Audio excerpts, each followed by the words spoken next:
ପାଇକତ୍ରା ଗାଁ ବାବୁ ଆମର ଏକ କ୍ଲାସ ନା ଲେଖେଇଛି କି ନା ତାର ନା ବାବୁର ନା ପଙ୍କଜ ମାଝୀ ତାଙ୍କର ଘରେ ଆଇଥିଲି।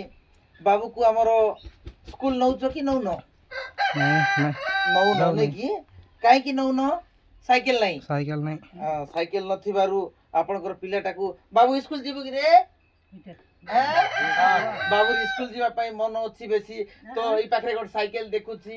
ଭାରି ଗରିବ ଲୋକ ପିଲାଟା ବେଶୀ ଅଝଟ ହେଲା ଅମାନିଆ ହେଲା କାନ୍ଦି କାନ୍ଦି କରିଥିଲା। ପୁଣି ତାଙ୍କର ବାବା ମା କହୁଥିଲେ ବହୁତ କାନ୍ଦିଲା ପରେ ପଇସା ବି ପାଖରେ ନଥିଲା। ଲୋକଠୁ ଉଧାର ମାଗି କରି ଗୋଟେ 2000 ଟଙ୍କା ଦେଇ ସାଇକେଲ ଆଣି ଦେଇଛନ୍ତି। ତ ଆସି ଶୁଣିଲା ବେଳକୁ ମତେ ମଧ୍ୟ ଦୁଃଖ ଲାଗୁଥିଲା। ତ ନିବେଦନ ରହିବ ବ୍ଲକ ପ୍ରଶାସନ ପାଖରେ ପିଲାକୁ ଗୋଟେ 3 ଚକିଆ ସାଇକେଲ ଦେଲେ ସେ ପିଲାଟା ସବୁଦିନ ସ୍କୁଲ ଯାଇ ପାରବ। ପିଲା ସ୍କୁଲ ଯିବା ପାଇଁ କଣ ଟିକେ ଦରକାର ବୋଲି ଭାବୁଛ କି ନାହିଁ? ବୁଝି ଆଜ୍ଞା କଣ ଟିକେ ସୁବିଧା ହେଲେ ଭଲ କି ନାହିଁ? ତ ପ୍ରଶାସନ ପାଖରେ ମୋର ଅନୁରୋଧ ରହିବ ସିଆରସିସି ଭାବରେ ସ୍କୁଲରେ ଆସିଲି ପିଲାଟାକୁ ଦେଖିଥିଲି ଥରେ ଦିନେ। ତ ଆଜି ଘରେ ଆସିଛି ତାଙ୍କର ବାପା ମା ସହିତ କଥା ହେଲି। ପିଲାକୁ ସ୍କୁଲ ଯିବା ପାଇଁ ଇଚ୍ଛା ଅଛି ବାପା ମା ନେବା ପାଇଁ ମଧ୍ୟ ଇଚ୍ଛା ଅଛି। ତ 3 ଚକିଆ ସାଇକେଲ ବ୍ୟବସ୍ଥା ହେଲେ ନିହାତି ଭାବରେ ସେ ପିଲା ସ୍କୁଲ ଯିବ। ସ୍କୁଲ ଯିବୁ ବାବୁ? ହଁ ବାବୁ ହସୁଛି।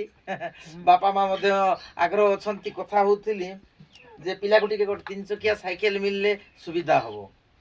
ବନ୍ଦ କରିଦେ।